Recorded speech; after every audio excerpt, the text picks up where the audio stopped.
Hey guys, welcome back to another Team Talk Comics deck profile. I'm Alex Schemanske, and today I'm going to be talking about the Zygarde Lycanroc deck that I used to get third in Mexico City.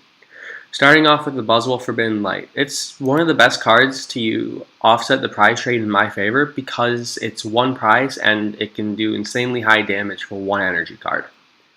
The Diancie and Regirock are really important to this deck because Zygarde would cap at 130 damage without any damage modifiers, so it would not be one-shotting anything.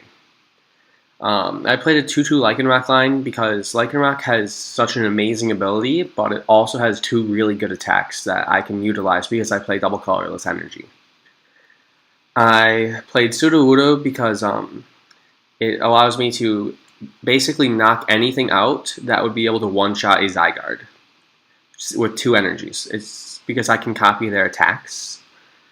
I played a 3 Zygarde GX because it's my main attacker.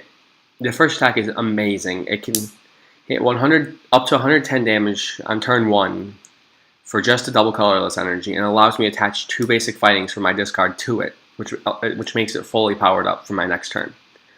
I played 1 Lele just because of consistency, Ousta supporters.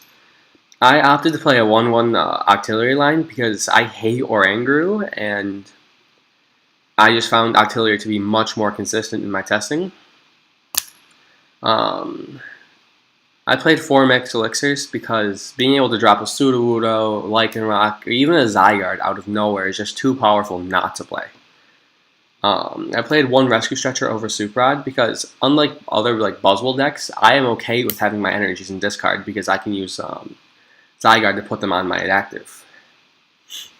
I played 4 Ultra Balls and 3 Brooklet Hills as my search engine because it's pretty much the perfect combination for getting whatever I need out when I need it.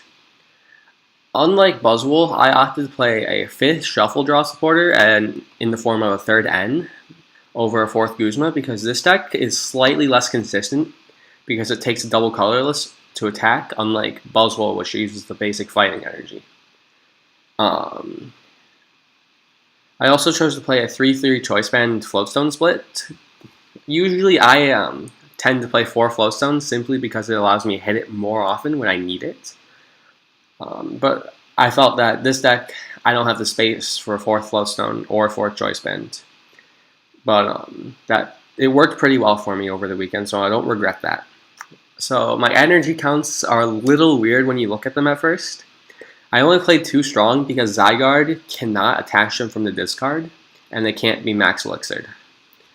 I played 4 DC because Zygarde requires double colorless for attacking, and Lycanroc also can attack with a double colorless and a fighting, which is really strong.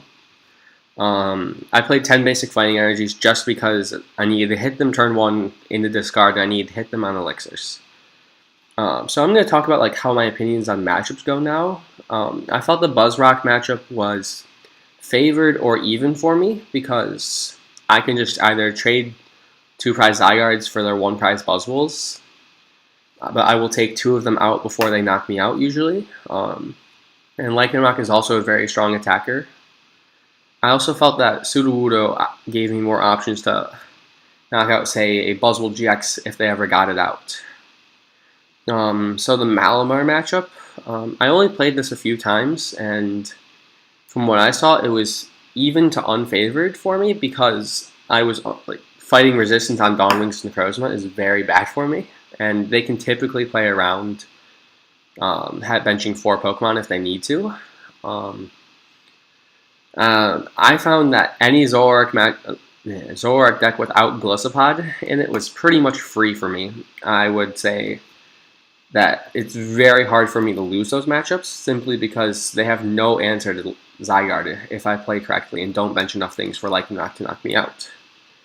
The Zoropod matchup, people will generally say it's just not winnable, but I found that the matchups I played, I beat a Zoropod 2-0, and the one I lost, I managed to whiff everything when I needed it. So I found the matchup to be very winnable if I draw well, and there's a certain aspect of luck to it.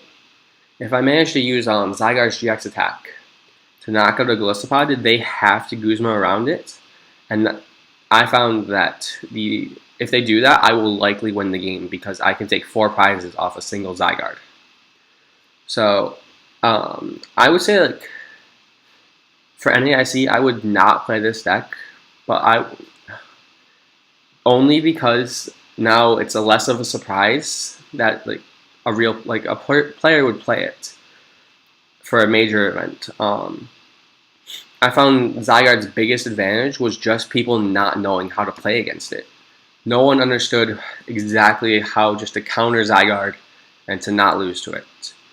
Now people will start maybe taking Zygarde seriously and will start testing against it. And once they learn the matchup, I think it becomes a very much worse deck. So that's all for this time. Leave a like, subscribe, and use the promo code TCCTeam10 at topcutcomics.com for 10% off your online order. The link will be in the description. Thanks for watching, and see you next time.